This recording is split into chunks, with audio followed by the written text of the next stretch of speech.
Hola a todas y a todos los amigos de Filosofía Apuntes. Estamos con Giordano Bruno nuevamente y su obra sobre el infinito universo y los mundos. El título no debiera extrañarnos para nada, porque ya en todos los diálogos, en todos los textos que hemos visto de las precedentes obras, hemos visto que Giordano Bruno cree en el universo infinito. Y no solamente eso, sino que cree que hay una multiplicidad de mundos. Y eso, por lo menos lo del universo infinito, ya lo hemos visto latamente alrededor de las obras, pero todavía no hemos visto una justificación, un fundamento claro de que existan más mundos. Eso quizás no lo hemos visto con fuerza, pero sí lo primero. Así que lo primero quizás no nos impresione demasiado, pero lo segundo, en este texto, sí. Son 5 diálogos, como ya nos tiene acostumbrado Giordano Bruno. Este es ya su tercer texto filosófico que se explica a través de diálogos. Rompemos las ideas establecidas, revolucionamos la filosofía, la ciencia por otro lado, pero no sin grandes consecuencias. Pero bueno, sin más dilación, entonces vamos allá.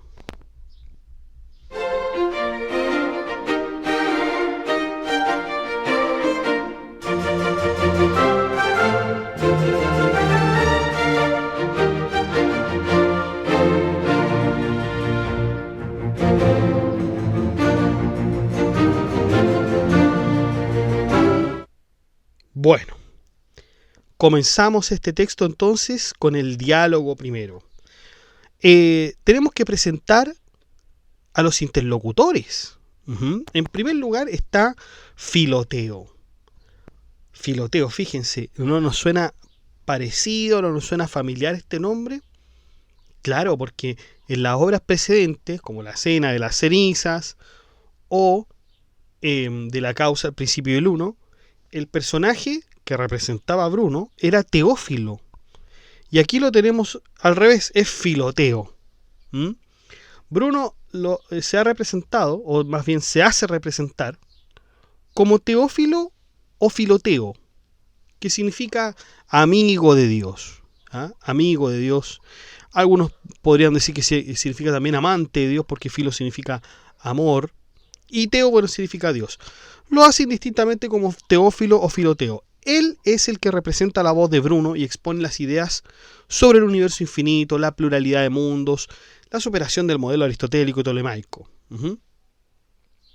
Por otro lado tenemos a Elpino, que cumple el rol de discípulo o alumno que hace preguntas, permitiendo que la exposición de Filoteo se despliegue de manera didáctica. Es un recurso muy clásico en los diálogos, obviamente. Luego tenemos a Fracastorio, que está inspirado en Girolamo Fracastoro, que fue un médico, poeta y astrónomo veronés. Bruno lo rescata probablemente por su vínculo con Padua y con Copérnico, además de su autoridad como figura científica. Y tenemos a Burke, finalmente, probablemente alude a un académico inglés, Burke, representado a los doctores oxonienses. Quizás quería representar justamente a uno de esos académicos tan aristotélicos que estaban más bien por la teoría geocéntrica, y después luego del problema que tuvo en la Cena de las Cenizas. Perfecto, ahí están los personajes entonces. Vamos con el diálogo en sí. Comienza Elpino y Elpino hace una pregunta así, pero ya va al callo.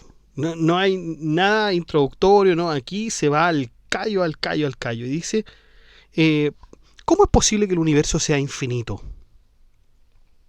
Así, ¿cómo es posible que el universo sea infinito? Y Filoteo le dice, ¿cómo es posible que el universo sea finito? Y el Pino le responde, oye, ¿pretendes que es posible demostrar esta infinitud? Y Filoteo le dice, ¿pretendes que es posible demostrar esta finitud? ¿Qué extensión es esta?, le dice el Pino. Y Filoteo le dice, ¿qué límite es este? Y ahí Fracastorio pierde un poco la paciencia y dice, ya, a ver, vayamos al asunto, por favor. Estamos muy pendientes con aquello, así que por favor, vayamos al asunto. Y Burkio, que está escuchando esto, y responde, dice, ya, pues entre enseguida algún tipo de argumentación, porque me quiero divertir con esta fábula o fantasía que ustedes van a hablar. Y Fracastorio le dice con más modestia, ¿qué dirías si la verdad al fin te convenciere, Burkio? ¿Qué pasa si realmente de esto que tú crees que esto puede ser una fantasía, te convence que es verdad? Y Burkio le responde, bueno, aunque esto sea verdad, yo no lo quiero creer, porque no es posible que este infinito sea entendido por mi cabeza, ni digerido por el estómago. Incluso si así lo dijera, si así lo quisiera, tal como dice Filoteo. Entonces, la verdad es que aquí Burkio no quiere convencerse absolutamente de nada, encuentra imposible de buenas a primeras que pudiera existir un universo infinito. Y el Pino dice, en verdad, Filoteo, si queremos constituir a los sentidos como jueces, o aún concederle la primacía que les corresponde por el hecho de que todo conocimiento se origina en ellos, o sea, esto, como ustedes pueden saber, es uno de los principios aristotélicos, o sea, todo pasa por los sentidos, nada hay en la inteligencia sin que previamente haya pasado por los sentidos, decía Aristóteles.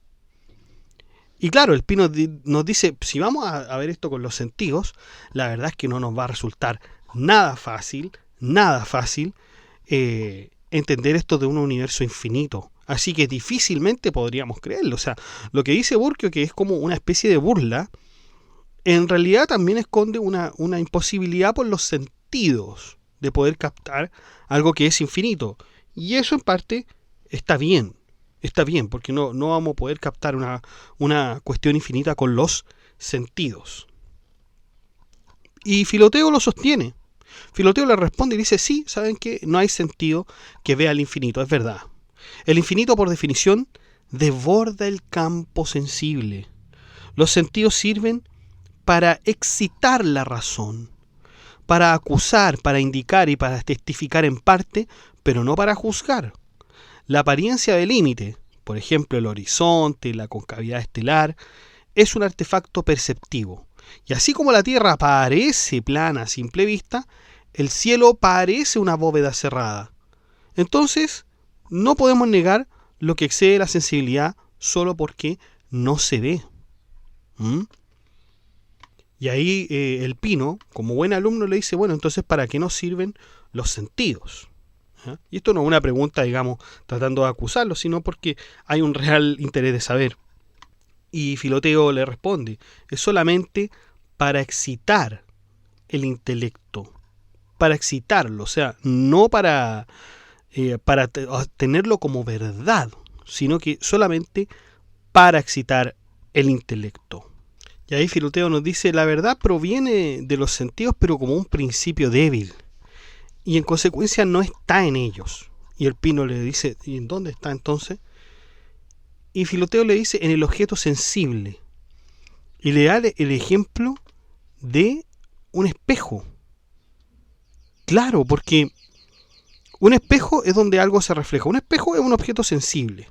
Luego tenemos la razón, que ordena y argumenta. Luego el intelecto, que capta los principios y conclusiones. Y finalmente la mente, que posee la verdad de modo propio y viviente.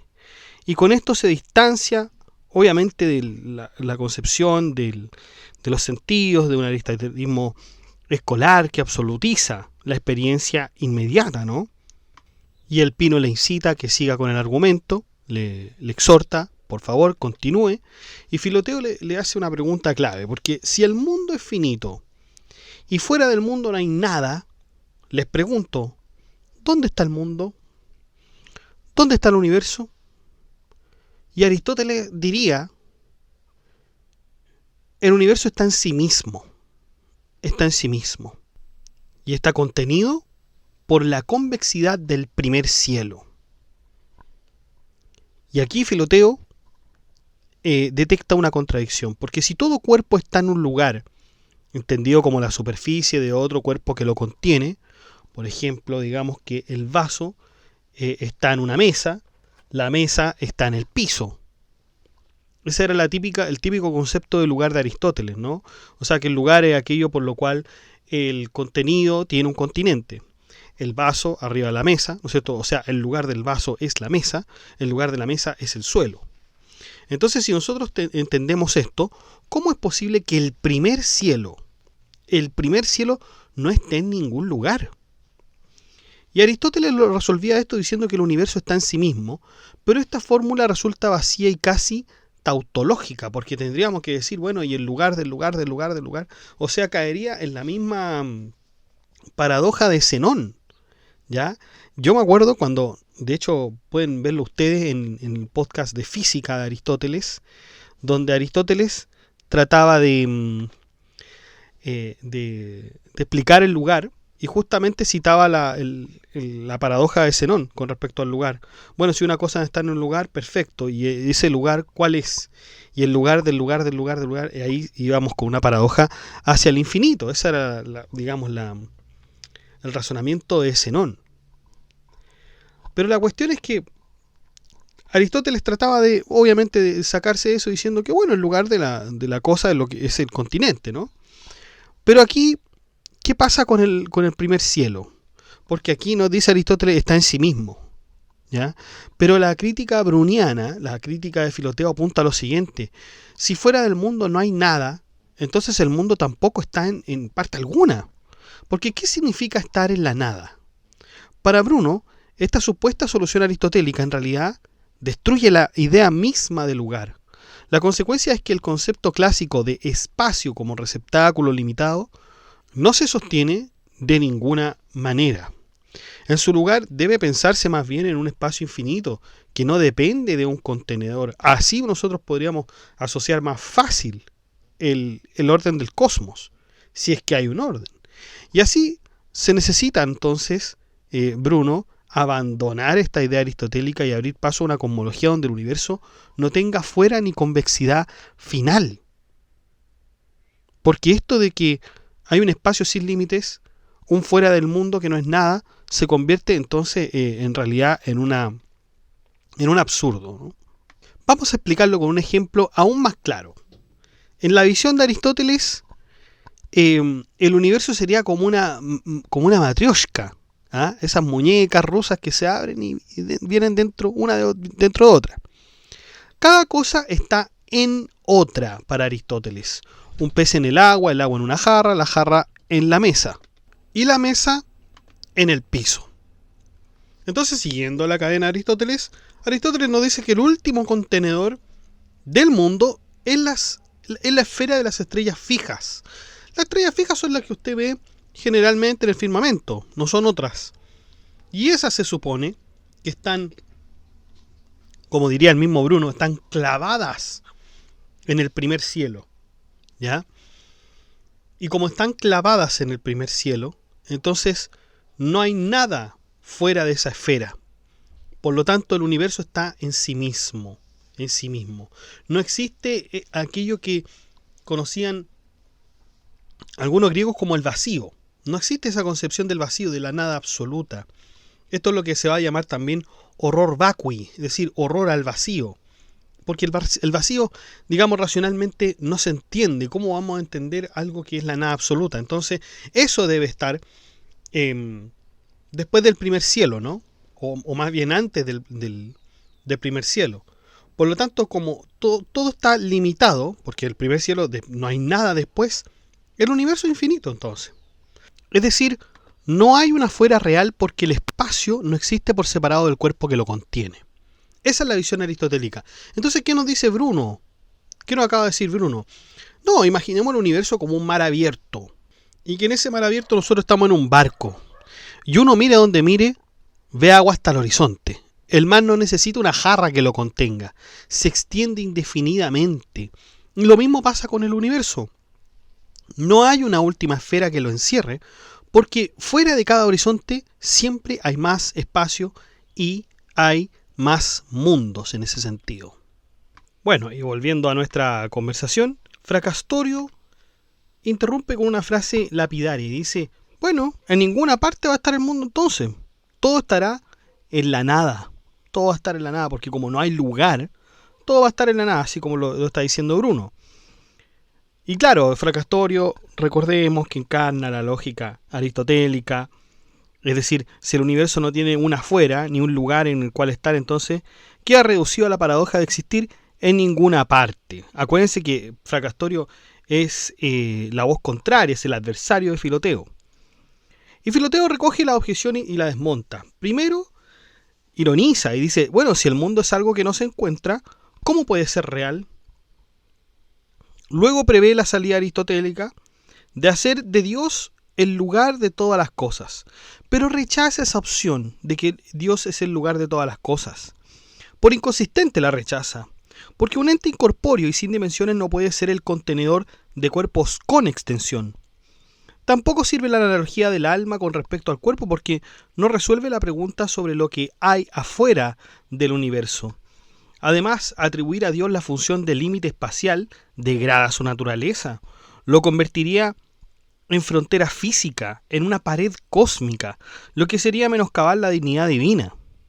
Filoteo entonces insiste en que estas soluciones son palabras vacías, incapaces de satisfacer la razón, menos la imaginación. Y Burquio, con un tono burlón y materialista, interviene con un ejemplo más o menos grotesco y dice, bueno, si uno estirara la mano más allá de la supuesta última esfera, esa mano no estaría en lugar alguno y por lo tanto no tendría ser. O sea, acá hay un absurdo que resulta llevar al límite la definición aristotélica de lugar. Aunque lo dice con sorna, Bruno hace que Burquio ayude a desnudar la incoherencia del aristotelismo. Y ahí es cuando Filoteo retoma el tema con seriedad y declara que ningún entendimiento puede aceptar tal afirmación sin caer en contradicción. Y explica por qué. Aristóteles definió el lugar como superficie del cuerpo continente, eso ya lo sabemos. Sin embargo, cuando se aplica al universo, esa definición se autodestruye, porque el primer cielo, la supuesta superficie convexa que lo cierra, sería un lugar que contiene sin estar contenido, lo que contradice la definición misma. Si es superficie de un cuerpo continente, entonces debería haber algo contenido. Si no lo hay, es un lugar vacío. Pero Aristóteles negaba el vacío. Entonces la conclusión de Filoteo es que la teoría aristotélica del lugar es absolutamente vana, confusa, contradictoria, y surge de la falsa premisa de que nada existe fuera del cielo. Y ahí interrumpe el Pino y nos dice lo siguiente, que bueno, a ver, entonces el primer cielo, aristotélico, sería como cuerpo continente pero por su superficie cóncava, la que mira hacia adentro y contiene los astros, pero no por la convexa que es la que da hacia afuera. O sea, lo que está haciendo el Pino aquí es tratando de salvar la definición aristotélica del lugar como superficie del cuerpo continente. Pero Fracastorio le dice, bueno, si aceptamos eso, entonces existiría una superficie de cuerpo continente que no es lugar. Es decir, la convexa, al no contener nada, quedaría fuera de la definición. Entonces, en consecuencia, no podría o no puede haber superficie continente que al mismo tiempo no sea lugar. Pero ahí les dice Filoteo, con dureza, y califica de cosa ridícula la tesis de que el cielo esté en sí mismo y que sea lugar por accidente. Critica que esta fórmula obliga a duplicar el ser. Se distingue arbitrariamente un continente incorpóreo, inmóvil y matemático y un contenido corpóreo, móvil y físico. Y esa separación solo crea confusión entre lo real y lo abstracto. A continuación entonces Filoteo lanza la siguiente pregunta. ¿Qué hay más allá de esa superficie? Si la respuesta es nada, eso equivale a un vacío absoluto, limitado por dentro, o sea, por el mundo, pero sin límite por fuera. Y añade un punto fuerte y dice, es más difícil imaginar ese vacío acotado de un solo lado que aceptar el universo infinito. En otras palabras, la hipótesis aristotélica produce un absurdo mayor que la infinitud bruniana que está representando Filoteo. Y Fracastorio lo concede, dice, bueno, donde nada hay, no puede haber diferencia ni diversidad, ni siquiera aptitud alguna para contener. Entonces el vacío peripatético ya está bien, carece de sentido. Pero el Pino lo matiza y dice, si no hay aptitud, tampoco hay incapacidad. Es decir, en la nada no hay potencia alguna, ni para recibir ni para rechazar un mundo. Y de esta forma, el Pino suaviza ya la visión aristotélica. Pero Filoteo le dice, si el vacío no tiene ni capacidad de recibir ni capacidad de rechazar, entonces no puede impedir que en él haya otros mundos. Y agrega esto, ese espacio infinito que los platónicos llamaban materia, puede alojar no solo este mundo, sino innumerables mundos. Innumerables mundos. Y así, de la contradicción aristotélica del vacío, surge el principio positivo de la infinitud, un universo sin bordes y poblado de infinitos mundos. Y lo dice de alguna manera Filoteo como diciendo, ya, ¿y cuál es el problema? Y ahí Fracastorio toma de nuevo la palabra y sostiene que es más seguro razonar por analogía con lo que vemos y conocemos que inventar hipótesis contrarias a la experiencia. Lo que vemos y experimentamos no es un universo limitado que termine en el vacío, porque del vacío no hay noticia alguna. En cambio, todo lo que la experiencia nos muestra es lleno y no carencia. Concluye que es más razonable suponer plenitud que vacío, pues afirmar lo contrario lleva a contradicciones y objeciones interminables. Y con este gesto Fracastorio, de alguna manera, está haciendo que Filoteo forme la siguiente idea. Porque Filoteo le señala inmediatamente que el espacio infinito tiene al menos aptitud para recibir cuerpos, mientras que nada prueba lo contrario. Incluso, si se llamara vacío, no puede repugnar la existencia de cuerpos, porque donde nada hay, nada produce perjuicio. Es decir, la nada no puede impedir que algo sea. Luego se pregunta, ¿está bien que este mundo exista? Eso se lo pregunta a Filoteo. ¿Está bien que este mundo exista? Y el Pino concede que sí. Y Filoteo le dice, si está bien que exista en este espacio concreto, también estaría bien que existiera en otro espacio semejante al que los peripatéticos llaman nada más allá del primer cielo. Y el Pino, algo desconcertado, dice que está bien, lo acepto que el mundo podría estar en otro espacio, aunque confiesa no entender cómo se distingue un espacio de otro en la nada.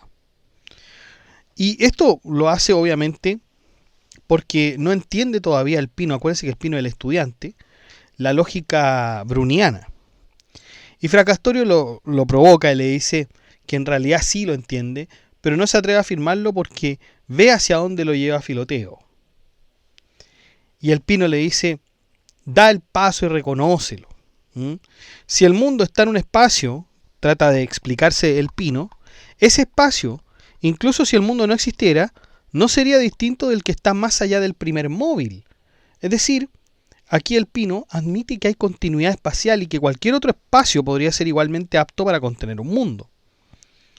Y Fracastorio lo alienta a seguir y le dice, está bien, vamos bien, continúa, mira lo que va a decir Filoteo. Y ahí Filoteo dice, si este espacio es perfecto para contener este mundo, también lo son todos los demás espacios. Claro, el espacio infinito no solo tiene aptitud para recibir cuerpos, sino que todos sus ámbitos son igualmente aptos para contener mundos. De ahí se deduce entonces, naturalmente, una pluralidad de mundos, la infinitud.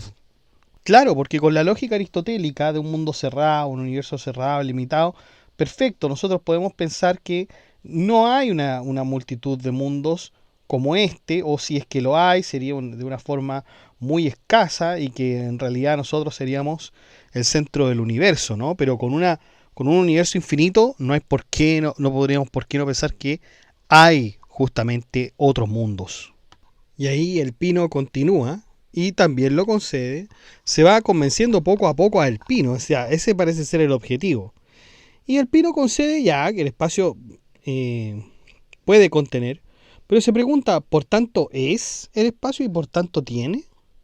O sea, distingue una posibilidad y una necesidad al mismo tiempo. El hecho de que algo pueda ser no implica que necesariamente exista. Y Filoteo le responde con fuerza y dice, el puede ser se convierte en debe ser y además en es. O sea, argumenta que sería un mal que este espacio no estuviera lleno, que no existiera este mundo. Por la misma razón sería igualmente un mal que otros espacios no estuvieran llenos. La consecuencia lógica entonces es del siguiente tenor. El universo debe ser de extensión infinita y los mundos también deben ser infinitos o más bien innumerables. Pero el Pino dice, ¿y por qué no basta un mundo único? Ya está bien, hay un mundo infinito y obviamente un mundo infinito puede contener todos los mundos que pueda, digamos, que pueda tener. Si es infinito va a tener infinito o va a tener una gran cantidad, etcétera. Pero ¿por qué no imaginarse que nos baste con un mundo único? Por ejemplo, que nos baste con este. ¿Por qué debe haber muchos? Eso es lo que no entiende el Pino. Y Filoteo sostiene que si es bueno que exista un mundo en este espacio, también lo es que exista en otro espacio igual a este.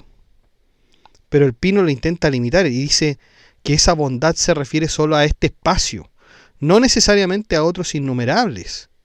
Pero Filoteo le dice, mira, si hay razón para un bien limitado, con mucha más fuerza la hay para un bien infinito. Es decir, la infinitud se impone por necesidad lógica, no solo por conveniencia. Y el Pino le concede la existencia del bien infinito, pero solo en el plano incorpóreo. Está bien, porque esto de hecho puede ser una de aquellas concepciones que entendía incluso San Agustín, ¿no? San Agustín de Hipona decía que el bien fue lo primero que existió, porque el bien tiene relación con lo verdadero, con lo bueno, con lo que existe, y el mal tiene relación con todo lo otro que es contrario. Uh-huh. Entonces para el Pino no era extraño decir que el bien puede ser infinito, pero pone el énfasis, dice, solo en el plano incorpóreo. Uh-huh. O sea que lo infinito solo pertenece a lo espiritual, no a lo material. Y aquí ustedes sabrán, con todo lo que hemos ya conversado de Bruno, que a Bruno esto no le va a venir bien.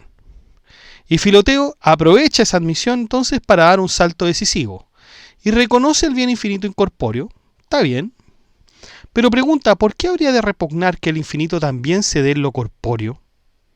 El infinito, contenido en el principio divino, se despliega en su imagen sensible, que es el universo. Y este, como efigie infinita de Dios, debe ser capaz de contener mundos innumerables.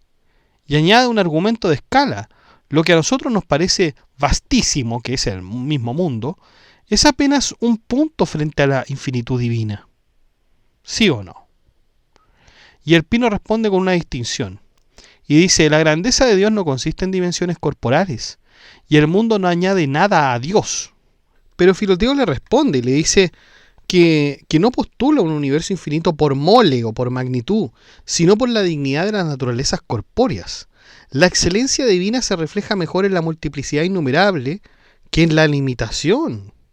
Si de un rostro divino infinito se proyecta una efigie, esta debe ser también infinita, con infinitos miembros, que serían en este caso los mundos. Estos mundos son descritos como grandes animales que explican en su diversidad los grados de perfección de la excelencia divina. Del mismo modo que este mundo ha podido y puede existir, y es bueno que exista, también lo es que existan innumerables mundos semejantes contenidos en un espacio infinito.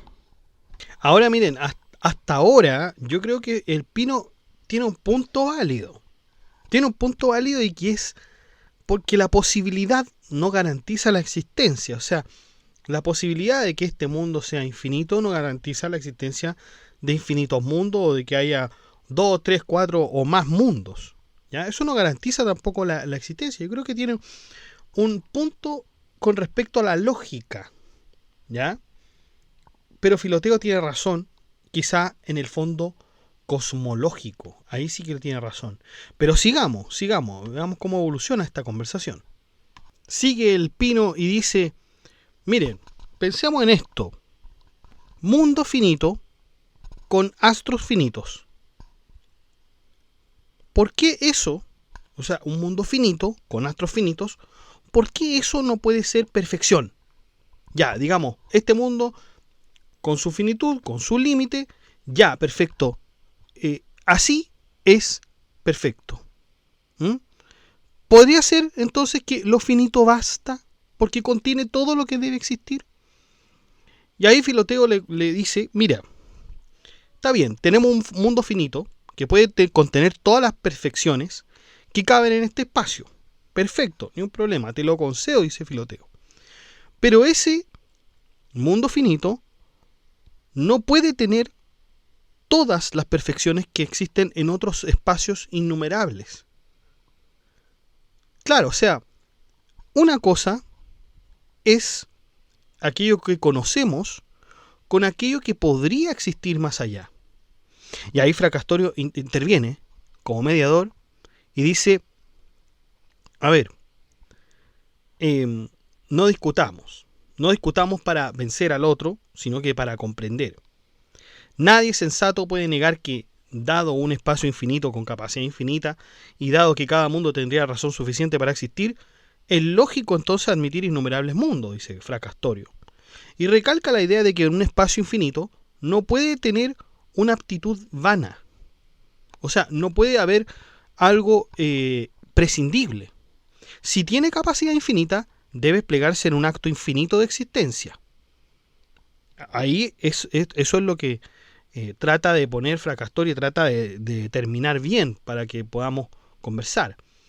Y el Pino empieza a ceder y dice, ya, perfecto, reconozco que concebir un universo sin límite evita muchas dificultades que surgen al sostener lo contrario. Y admite que los peripatéticos a veces dicen cosas sin fundamento, como negar el vacío, y luego verse obligado a afirmar que el mundo está en sus partes o en ninguna parte. Y aquí usa una analogía. Decir que el universo está en sus partes es tan absurdo como decir el pino está en algún sitio porque su mano está en su brazo, su ojo en su cara, etc.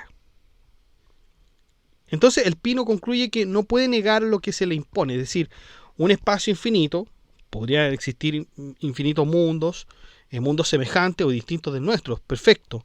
Tanto el ser de uno como el de muchos o de infinitos. Tiene la misma razón suficiente. Y además, si sería un mal que este mundo no existiera, también sería un mal que no existieran otros mundos innumerables. Entonces aquí el Pino cede finalmente a lo que se le decía. Y Fracastorio reconoce que ya no actúa como un sofista, sino que como alguien que acepta lo innegable. Pero el Pino, sin embargo, todavía conserva una crítica y quiere oír el resto del razonamiento sobre la causa eficiente eterna. Y su pregunta es, si Dios como principio corresponde a un efecto infinito, entonces, ¿existe de hecho este universo infinito? O sea, nuevamente, el Pino se pone como antagonista. Porque claro, si efectivamente la causa primera garantiza la existencia real de estos mundos infinitos, o sea, ¿realmente tenemos esta garantía? Por lo tanto, el Pino nos dice ya, está bien, hay una posibilidad, en el espacio infinito podrían existir infinitos mundos, sí, obvio. Hay una necesidad lógica, sí, sería más razonable que existiera muchos que uno solo, porque imagínense que hay un mundo infinito y hay un solo mundo, o sea, lo demás, ¿qué rol cumple? Tendríamos que decir que es vano lo otro, imposible. Y la pregunta abierta, la causa eterna, ¿Dios realmente produce ese efecto infinito? Y ahí Filoteo responde con preguntas bastante provocadoras. Y dice, ¿por qué suponer que la eficacia divina permanece ociosa? Es decir, ¿por qué suponer que Dios permanece de forma ociosa? ¿Por qué creer que la bondad divina, capaz de comunicarse infinitamente, se reduce a nada en un mundo finito? Y finalmente, un Dios que limita su acción sería un Dios envidioso o estéril, no un Padre fecundo.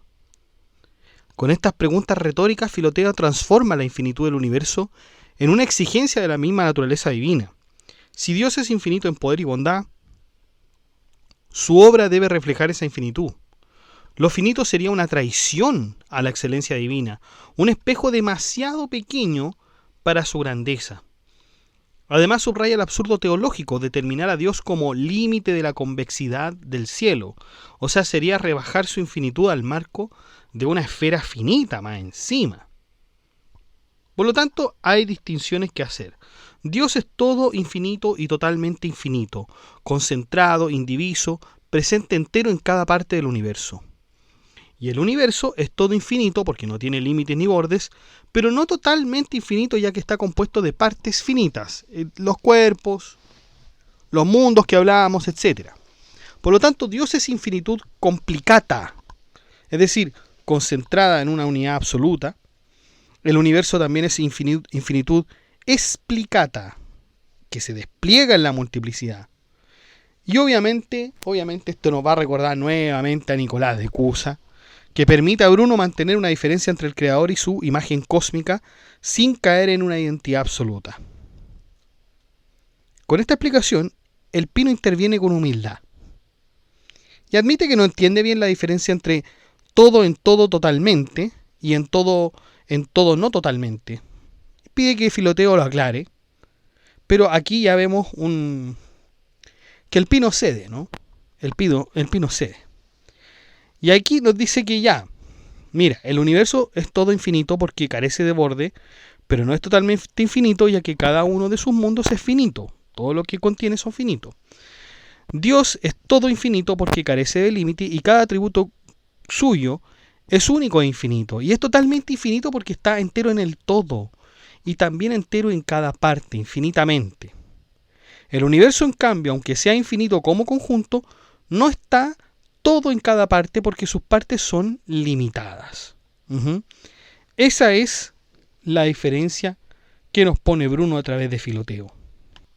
Y ahí el Pino le dice, ya, perfecto, ya, siga con su exposición, don Filoteo. Y Filoteo comienza diciendo que, más bien continúa, diciendo que si el universo es finito, se comete una doble injuria.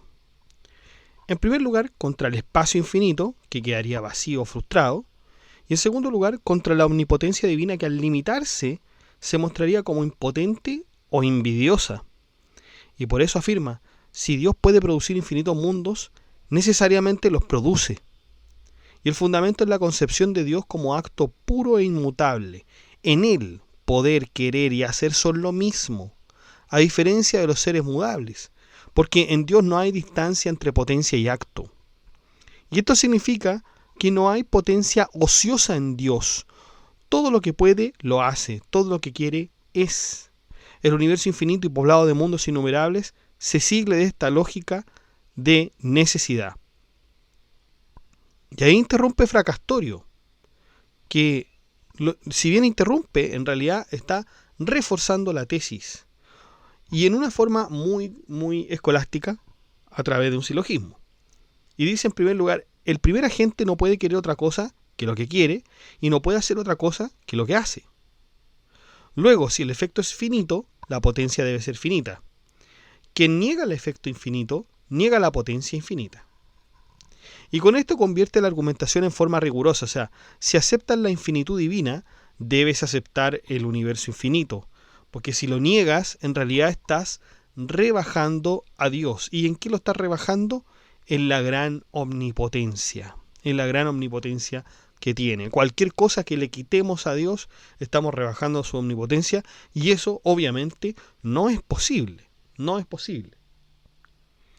Filoteo reconoce el argumento, pero añade una advertencia social y religiosa, que estas conclusiones no deben presentarse al vulgo, porque pueden degenerar en errores morales y políticos. Si se entiende mal, la necesidad divina puede convertirse en fatalismo o en la negación de la libertad humana, lo cual conduciría al desprecio de la virtud, la justicia y la religión. Recuerda ejemplos históricos de cómo ciertas doctrinas, y ahí menciona implícitamente al calvinismo y su doctrina de la predestinación, que corrompieron pueblos enteros, volviéndolos fatalistas o licenciosos. Por eso distingue entre lo que es lícito exponer a los sabios y lo que conviene callar ante el pueblo. Esto era una mirada, por cierto, muchachos, que yo la recuerdo bastante, obviamente, católica. Me acuerdo que cuando nosotros veíamos esto a propósito de la discusión que tenía Erasmo de Rotterdam con Giordano Bruno, no. Era Erasmo de Rotterdam con Martín Lutero, en un texto que se llama sobre la voluntad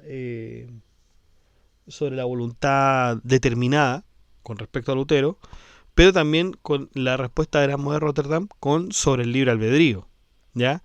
Eran temas un debate bastante interesante, lo tenemos acá en el podcast para que usted alguna vez lo pueda escuchar, y ahí se señalaba, de hecho Erasmo de Rotterdam, que estaba como al principio, del lado católico, de hecho a Erasmo de Rotterdam le dijeron que se enfrentara con Martín Lutero, y Erasmo de Rotterdam decía esto, o sea, por ejemplo, los temas de la Trinidad, los temas de la supervivencia del alma, etcétera, todas esas cosas en realidad no son discusiones para que se pueda mostrar a todas las personas, son temas complicados que todas las personas en realidad no van a entender, sobre todo el vulgo no lo va a entender. Entonces es mejor que callemos estos temas, solamente los tengamos en un contexto académico, los pasemos ahí, pero no hagamos de esto una divulgación masiva. Y Martín Lutero no estaba de acuerdo con esto. Decía no, que el pueblo tenía que saber la verdad, etcétera, etcétera, etcétera. Entonces esto, aquí me parece que aquí vemos el gran distingo que tiene Giordano Bruno con respecto a los católicos y a los protestantes, porque por un lado hemos visto una gran crítica al catolicismo, eso que no nos quepa ninguna duda, hay mucha crítica al catolicismo, sobre todo desde el tomismo aristotélico, mucha. Pero aquí estamos viendo una crítica a los protestantes, o sea, Giordano Bruno no está de acuerdo ni con los protestantes ni con los católicos, él absolutamente tiene su propia mirada y no comulga con estas dos posturas. Y Fracastorius concluye defendiendo la compatibilidad entre la necesidad divina y la libertad humana, y señala que filósofos como Platón y Aristóteles afirmaron la necesidad e inmutabilidad de Dios sin negar la libertad moral de los hombres. La necesidad divina entonces no destruye nuestra facultad de elegir, al contrario, ambos planos son compatibles, y ahí añade un criterio político práctico. Los pueblos sencillos necesitan la fe y la religión para guiarse, mientras que los sabios pueden sostener estas demostraciones sin caer en error. Y esta es la doctrina de la doble verdad. Lo verdadero en filosofía no siempre debe comunicarse al pueblo, que se rige por la fe, y lo verdadero en religión asegura la cohesión social, mientras la filosofía queda para los contemplativos. Y a usted este concepto debería resonar en usted, si usted ha leído antes a Averroes, con el concepto de la doble verdad, es decir, que se puede llegar a una verdad del universo, del cosmos, etcétera, a través de dos formas, o por la filosofía o por la religión. Aquí yo creo que estás poniendo muy bien lo de la doble verdad, sin citar a Averroes, pero lo señala tal cual, ¿no?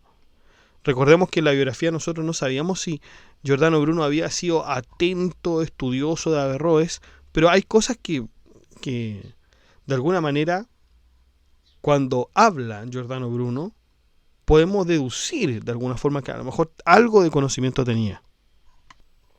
Pero igual uno a veces dice, bueno, que Giordano Bruno o Teófilo o Filoteo, de alguna forma siempre señala las ideas por las cuales está hablando y de quién son las ideas. Posteriormente, el Pino de nuevo enfrenta algunas objeciones que tiene con respecto a la teoría de Filoteo y nos dice, miren, según Aristóteles, potencia y acto en Dios son lo mismo. Si la potencia de mover es infinita, la fuerza motora sería infinita y por tanto movería en un instante.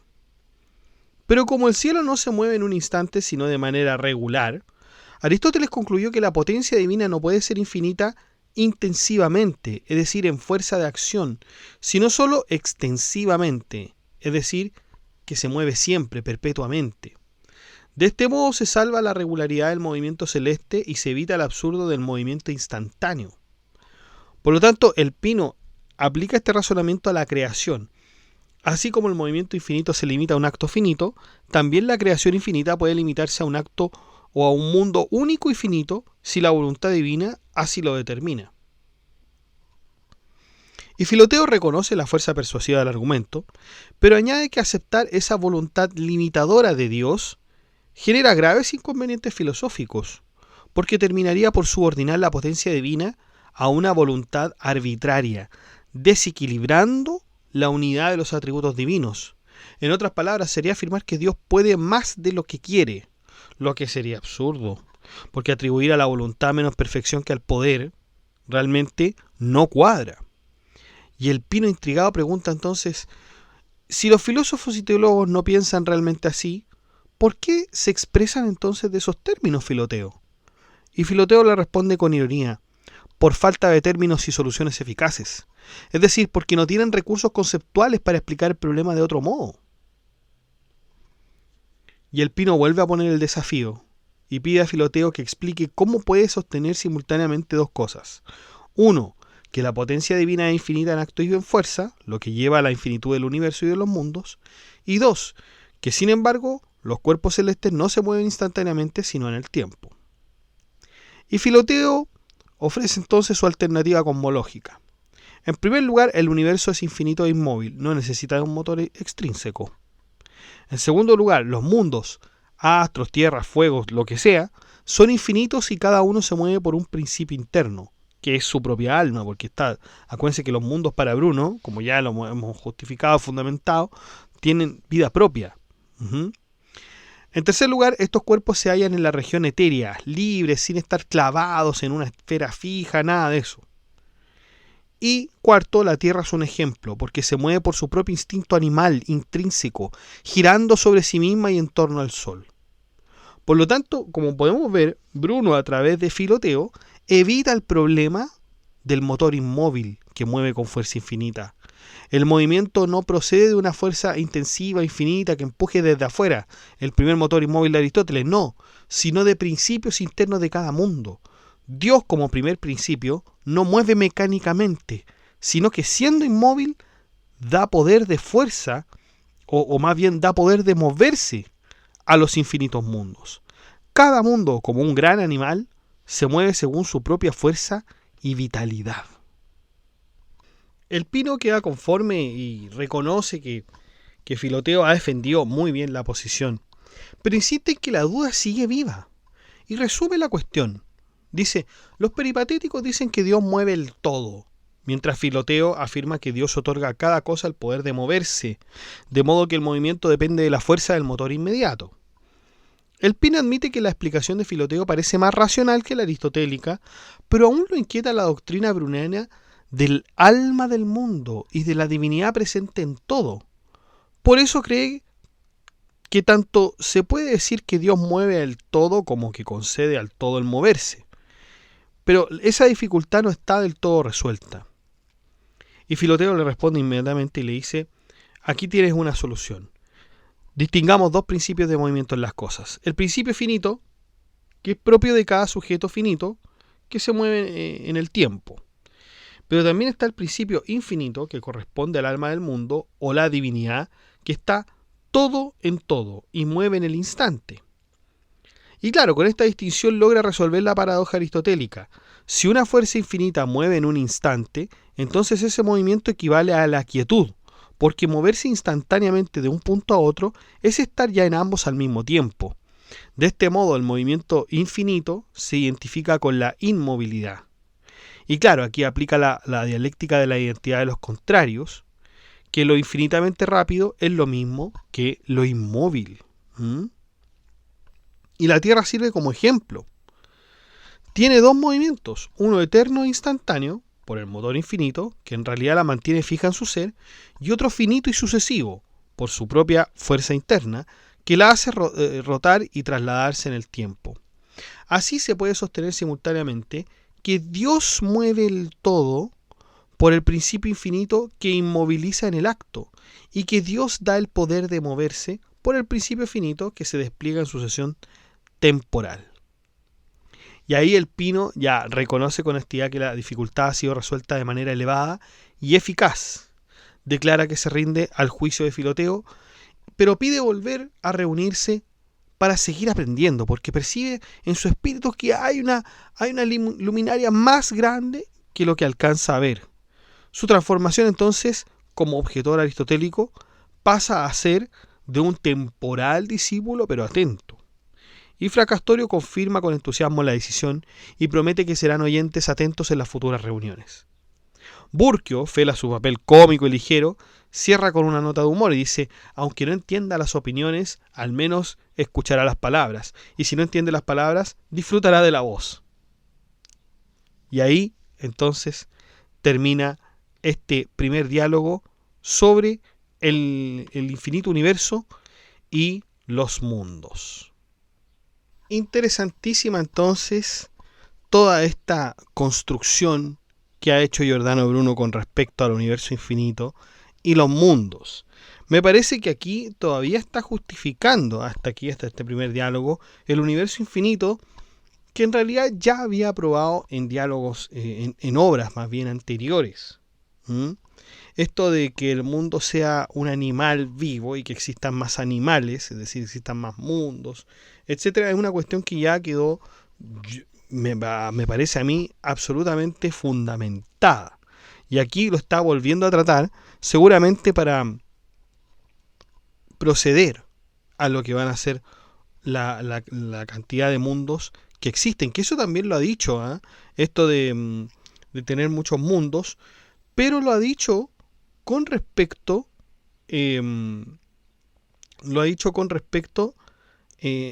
o más bien en términos genéricos, muy genéricos diría yo, y todavía no hay una prueba eficiente de aquello.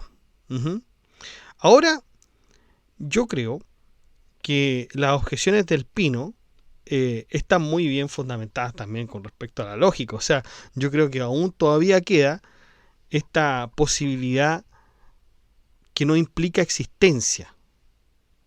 Que no implica existencia. O sea, no basta imaginar infinitos mundos para probar que existen. Yo creo que eso es correcto. Creo que eso es correcto. Pero desde el punto de vista de la lógica. Porque Filoteo, o más bien Giordano Bruno, yo creo que está más cerca de lo que hoy sabemos. Porque el universo no está contenido en una esfera de estrellas fijas. El universo sabemos que se expande. No hay un borde ni una esfera físico en el sentido aristotélico. Existen innumerables astros como soles y alrededor de ellos orbitan planetas. En algunos de ellos se dice que hay vida, etc. No tenemos un universo infinito en términos absolutos porque ese debate todavía está abierto. Pero no hay algo como lo que plantean los aristotélicos. Por lo tanto, nosotros podemos ver aquí que el Pino defiende el orden seguro de la tradición aristotélica, pero queda, ¿no es cierto?, a un modelo cerrado. Filoteo, en cambio, nos habla sobre un universo inconmensurable que no tiene una afuera y que la Tierra es solo un mundo entre los innumerables que existen. Sabemos que cada vez se están descubriendo más, etcétera. Hay unos que son más grandes, más pequeños que la Tierra. La verdad es que todo esto es sumamente interesante, pero tenemos que seguir porque son 5 diálogos y hemos terminado recién el primero. Así que quédese en nuestra compañía, vamos a sacar el segundo diálogo a la brevedad.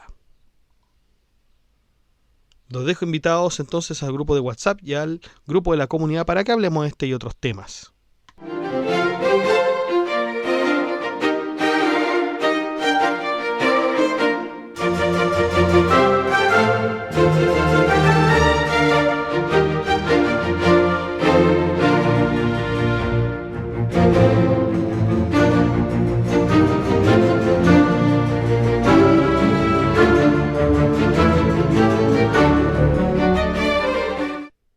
Bueno chicos, eso ha sido todo. Muchas gracias por ver este video. Desde el equipo de Filosofía Apuntes queremos dar un profundo y caluroso agradecimiento a quienes hacen posible que este proyecto educativo siga creciendo. A nuestro mecenas medieval, el nivel más alto de apoyo, Gab Welther. Amigo, tu respaldo ilumina este proyecto como un manuscrito entre velas. Gracias por ser parte esencial de esta comunidad pensante. Saludamos también a nuestros valientes mecenas romanos que son Abstract Panicker, Luan Santos, Jorge Ríos, Diana94, José Manuel Santos y Jesús Morillo. Gracias por apoyar la filosofía y permitir que sigamos compartiendo contenido riguroso, independiente y accesible. ¿Y tú que estás viendo esto, si valoras este trabajo y aún no lo haces, suscríbete al canal, comenta, dale like, comparte todo el contenido con quienes aman el pensamiento. Y si quieres ir un paso más allá, únete como mecenas y apoya este proyecto educativo y cultural. Pulsa el botón unirse que está debajo de cada video y forma parte de esta comunidad que piensa, imagina y transforma. Sigamos filosofando juntos. Que estén bien, cuídense, chao.